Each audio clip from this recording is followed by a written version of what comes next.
I've been collecting stories that are told in the Soviet Union by their people among themselves, which reveal they've got a great sense of humor, but they've also got a pretty cynical attitude toward their system. And I told this one, Bill, you'll have to hear it again. I told it in the car. I didn't tell this one to Gorbachev. You know, there's a 10-year delay in the Soviet Union of delivery of an automobile. And only 1 out of 7 families in the Soviet Union own automobiles. There's a 10-year wait. And you go through quite a process when you're ready to buy, and then you put up the money in advance. And this happened to a fella, and this is their story that they tell, this joke, that this man, he laid down his money, and then the fella that was in charge said to him, okay, come back in 10 years and get your car. And he said, morning or afternoon?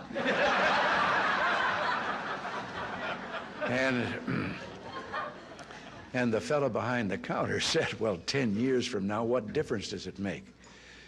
And he said, well, the plumber's coming in the morning.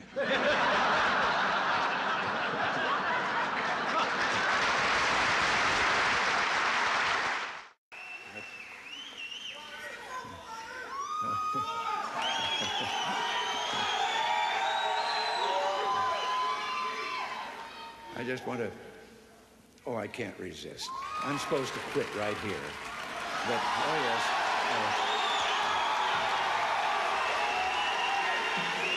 But in view of the fast things that I just said, I don't know whether you know it or not, but I have a new hobby.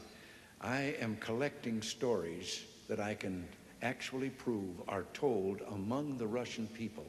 They make them up themselves, they tell them between themselves, reveals they got a great sense of humor, and they've also got a little cynical attitude about things in their country.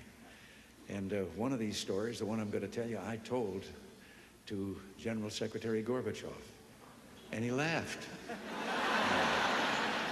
The story was an American and a Russian arguing about their two countries, and the American said, look, in my country, I can walk into the Oval Office, I can pound the president's desk and say, Mr. President, I don't like the way you're running our country. And the Russian said, I can do that. The American said, you can? He says, yes. I can go into the Kremlin, to the General Secretary's office, pound his desk and say, Mr. General Secretary, I don't like the way President Reagan's running his country. You know, less than 1 family out of 7 in the Soviet Union owns an automobile. Most of the automobiles are driven by the bureaucrats. The government furnishes them and drivers and so forth. So an order went out one day to the police that anyone caught speeding, anyone, no matter who, gets a ticket. Well, Gorbachev came out of his country home, his dacha. He was late getting to the Kremlin. There was his limousine and driver waiting. He told the driver to get in the back seat, he'd drive, and down the road he went.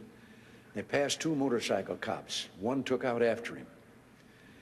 And pretty soon he's back with his buddy, and his buddy says, well, did you give him a ticket? And he said, no.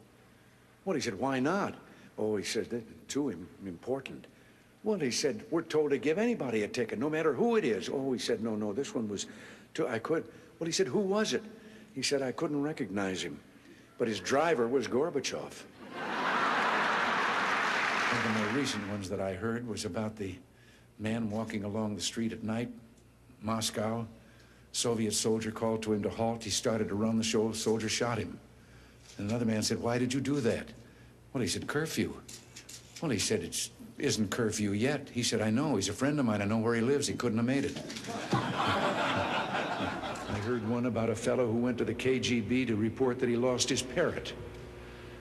The KGB asked him why he was bothering them. Why didn't he just report it to the local police?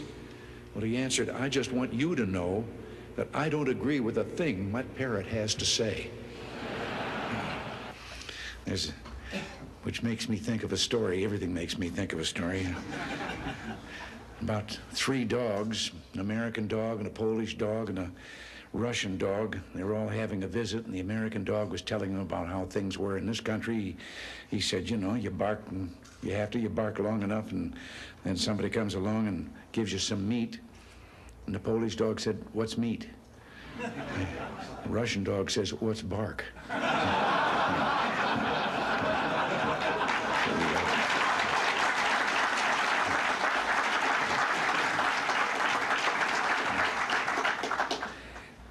to interrupt right here and tell you that in one of my visits, I won't name him, I don't want to embarrass him, but one of the heads of state that I met with on this visit, he gave me one while I was on the way. Told me the story about the two fellows in the Soviet Union that were walking down the street, and the one of them says, "Have we really achieved full communism? Is this it? Is this now full communism?" And the other one said, "Oh, hell no, things are going to get a lot worse."